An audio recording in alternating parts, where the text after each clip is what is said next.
tell me a bit about your background? So how did you get to where you are today? Yeah, so I started playing football when I was about 5 or 6.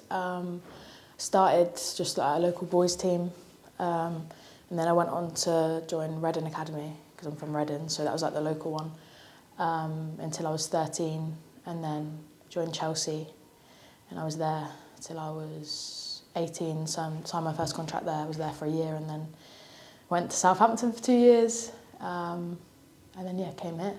Did you know Grace then? Was that hard? Yeah, so actually no, so when I was at Chelsea I did my loan at Lewis, so we played together at Chelsea and at Lewis. Oh, there you go then. So yeah, we know each other quite well. So Because I got an email from was it from you going, oh, Grace is happy. I was like, oh, okay. yeah, no, because she said she hadn't replied to the email. I was like, oh shit. No, yeah, I appreciate it. So let's go for like, how do you describe your relationship right now with football compared to maybe the past? I think to be fair, like now it's quite good. I think many people would say the same thing. It's very up and down. I think the last few years were quite difficult. Like I wasn't playing a lot, so that can be quite hard. But I think at the minute it's good. I'm playing. I'm happy. So you've got to take the good when it's good, to be honest. So yeah. Exactly, yeah. So when did you start here? In the summer. Oh, okay. So how has it been going so far? All good so far? Yeah, good. I think we had a bit of a rocky start, but it's been good in the last few months. So yeah, I'm enjoying it. Nice one. So can you describe what maybe like a day in life for you is? For like maybe a game day or just a normal regular day? Do you have a second job?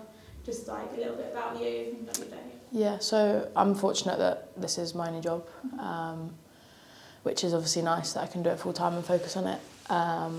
But then like, a game day, for example, if it's a home game, just get up. I'm quite chilled. Like I'm not massively like routined or superstitious, so just get up, have breakfast, go to the game, and then just all the pre-game stuff, warm up game, and then so pretty simple, to be honest. I'm not one of these people that's really superstitious or anything. So. Yeah, so no putting your foot, like left foot on foot. Yeah, none of that. Even. None of that. No, fair enough.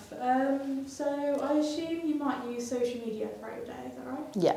Do you think that has a negative impact on how you live your life, or maybe a positive impact, or a bit of both? That's a hard question. I think it's hard because I think social media is like ingrained so much into everyday life now. So it's hard to avoid it. But I think it's good in the respect of like catch up with your friends and see what's going on. But obviously there's the negative effect of like maybe comparison and things like that. But I'd say for me, like I wouldn't say it affects me too much. Like I just sort of choose to look at what I want to, and if I don't want to look at something, I just won't look at it. So like I try not to compare or things like that. So yeah, I'd say for me it's not too bad. Okay, nice. So let's go for how do you deal with maybe like stress before and after a game, or like maybe some anxiety before and after a game? How would you deal with that? Or do you get it? That's probably the first question.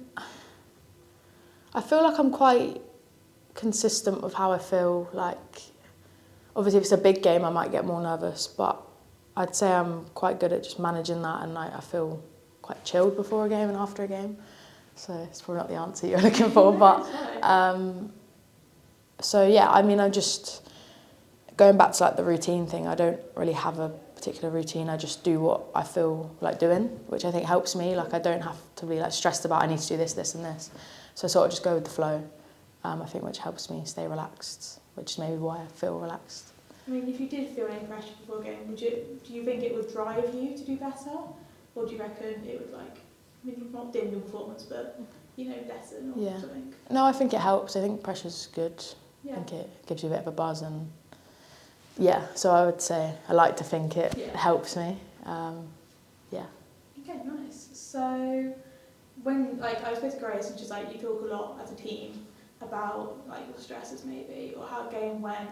Do you find that useful? Do you like it, or would you prefer to keep it to yourself maybe? I think it's good to have open discussions about it. I think that's a really positive thing. I think there's obviously a line of like you can over talk things, but I think it's always good to have that reflection as a group, and then obviously personally as well. It's better to get it all out, I think, than bottle it up. So yeah, I think it's a good thing. Yeah. And then as a club, do you feel like they support you enough with your mental health? Yeah, I mean, I would say so. Like I don't think I've like been in a scenario when I maybe would have reached out. So like I can't say whether that's like, fine, yeah. but I would say like on the whole, like they have the structure of like player care, welfare. So there is people that if you want to and you need it, then they're there. So I think that's always a good foundation to have. Yeah, cool. And then, so do you think mental health, like in general, is talked about enough in women's football, like as a whole? I'd say over the last few years, it's probably spoken about more. I think as the game's got bigger, it's started to be spoken about more, but I think there's always room to speak about it more and like make it more constructive, or like in a way that, how do I explain it? Like I think sometimes people might cover it with like banter or jokes, and I think sometimes like we might all like take the mick of it, but actually like are people struggling, and then it's like actually can we have that conversation? And yeah. Do you think it's maybe different for like higher leagues compared to the lower leagues? Do you know overlap? What, like is that conversations and stuff? Yeah, does the conversation happen? Is it getting reported on more by the higher leagues and the lower leagues? I'd say it's probably more just because the higher leagues have more money and structure. It's probably a lot easier and they have people to talk to and stuff. But so yeah, I guess it probably would be easier in the higher leagues. But I think naturally as clubs, like tier 3 clubs like us, are developing more, that will only get better and better. Yeah, and then finally, what advice would you give to a young player or young girl just about to start the football scene? Honestly, just enjoy it. I think as you get sort of higher and higher into it, like obviously there's a lot more pressure and a lot more that comes with it. So just enjoy it, and I think that's the main thing. Yeah, work hard and enjoy it. Perfect. That's all I need to. Cool. Thank you so much for